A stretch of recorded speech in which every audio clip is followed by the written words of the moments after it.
అధ్యక్ష దయ ఉంచి మీరు ప్రతిపక్ష నాయకుడి గారికి సభా నియమావళి గురించి ఒక ట్రైనింగ్ క్లాస్ తీసుకోవాల్సిన అవసరం ఉంది అధ్యక్ష. ఇది నేను ఎందుకు చెప్తున్నానంటే కనీసం సభా నియమాలు పూర్తి స్థాయిలో తెలుసుకున్న తర్వాత అయినా సరే ఆయనలో ఒక మార్పు వచ్చి మనకు సమయం కొంత ఆదా అవుతుందనే ఉద్దేశంతోనే మీకు సూచన చేస్తున్నాను. మీరు ఇమీడియట్గా ఆయనకి సభా నియమావళి మీద సలహాలన్నీ కూడా ఇవ్వాలని చెప్పి కోరుతున్నాను అధ్యక్ష. మీరు చూశారు నిన్న కూడా, అంటే సభా నియమాల మీద ప్రతిపక్ష నాయకుడికి ఏమాత్రం అవగాహన లేదనడానికి ఒక ఉదాహరణ అధ్యక్ష.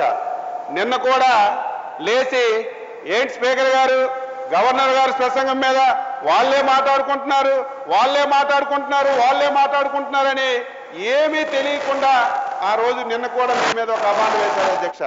గవర్నర్ స్పీచ్ మీద ఎవరైనా సరే అధికారంలో ఉన్న వాళ్ళు మొదటగా మాట్లాడతారు, తర్వాత కూడా మాట్లాడతారు.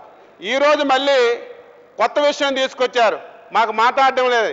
ఎంత విచిత్రం అంటే ప్రతిపక్ష నాయకుడి గారికి స్పీకర్ మాట్లాడడం లేదని ఒక పెద్ద అభాండం వేస్తారు. మీరు మైక్ ఇచ్చిన తర్వాత అరిగిపోయిన టేకర్ లాగా మళ్ళీ అదే విషయం మైక్ ఇచ్చినా సరే ఒకే వెర్షన్ రాత్రంతా ఆయన కళ్ళ ఉన్నట్టుగా ఉంది. ప్రతిపక్ష నాయకుడికి మాట్లాడనివ్వడం లేదని ఒక తప్పుడు సమాచారాన్ని రాష్ట్ర ప్రజలకి ఈరోజు ఇస్తున్నారు అధ్యక్ష.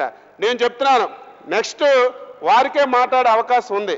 గవర్నర్ ప్రసంగం మీద నిన్న మా పార్టీ వాళ్ళు మాట్లాడారు, ఈరోజు 2 గంటలు వాళ్ళకి మాట్లాడే అవకాశం ఉంది. ఎక్కడా లేదు అధ్యక్ష. నాకు తెలిసి నేను ఇన్ని సంవత్సరాలు శాసనసభలో ఉంటున్నాను.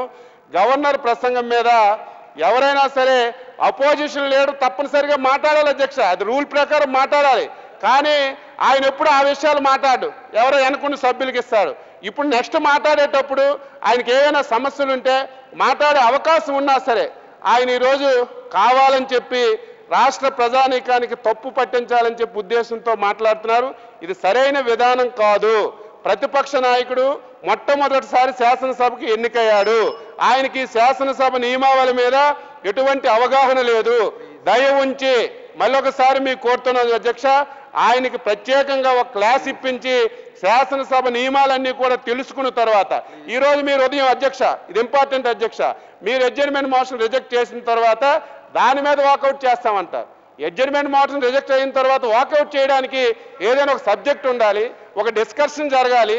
ఈ డిస్కషన్ జరిగిన తర్వాత దీని మీద ప్రభుత్వం నుంచి సరైనటువంటి సమాధానం రాలేదని వాకౌట్ చేస్తే దానికి అర్థమవుతుంది. అసలు డిస్కషనే రాలేదు, మీరు ఏదైతే అడ్జర్న్మెంట్ మోషన్ ఉన్నారో అది రిజెక్ట్ చేశారు, దాని మీద వాకౌట్ చేస్తే నాకు అవకాశం ఏం లేదని చెప్పి వారి సభ్యులందరూ దండం పెడుతున్నారు. అంటే ఆయన ఒకే ఒక విషయం, శాసనసభ జరగకూడదు. శాసనసభలో నేను ఏదైతే బీఏసీలో చెప్పానో అగ్లీ సీన్స్ క్రియేట్ చేస్తానని ఆయన మైండ్లో అధ్యక్ష, ఆయనకి తప్పు పట్టడానికి అధ్యక్ష మనకి ఏమాత్రం అవకాశం లేదు. ఆయన తత్వమే అంతే. ఎక్కడ కూడా ఆయన ఎక్కడుంటే అక్కడ ప్రశాంతత ఉండడానికి వీల్లేదు. అక్కడ ప్రశాంతత ఉంటే ఆయన ఒక్క నిమిషం కూడా ఉండడానికి అవకాశం లేకుండా ఈరోజు ఈ రకంగా శాసనసభ సమయాన్ని వృధా చేస్తున్నారు. మీరు మాత్రం ఈరోజు బ్లాక్ మెయిల్కి కూడా లొంగకుండా సమయాన్ని వృధా కాకుండా రాష్ట్రంలో ఫలవంతమైనటువంటి చర్చలు, ప్రజలు పడుతున్నటువంటి ఇబ్బందులు, ప్రభుత్వం రెడీగా ఉంది.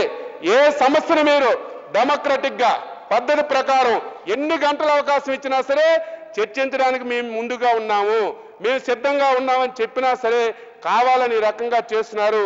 ప్రతిపక్ష పార్టీ తీరుకి మేము తీవ్రంగా నిరసిస్తున్నామని చెప్పి ఈ సందర్భంగా తెలియజేస్తున్నాం అధ్యక్ష. రఘునాథ్ రెడ్డి గారు.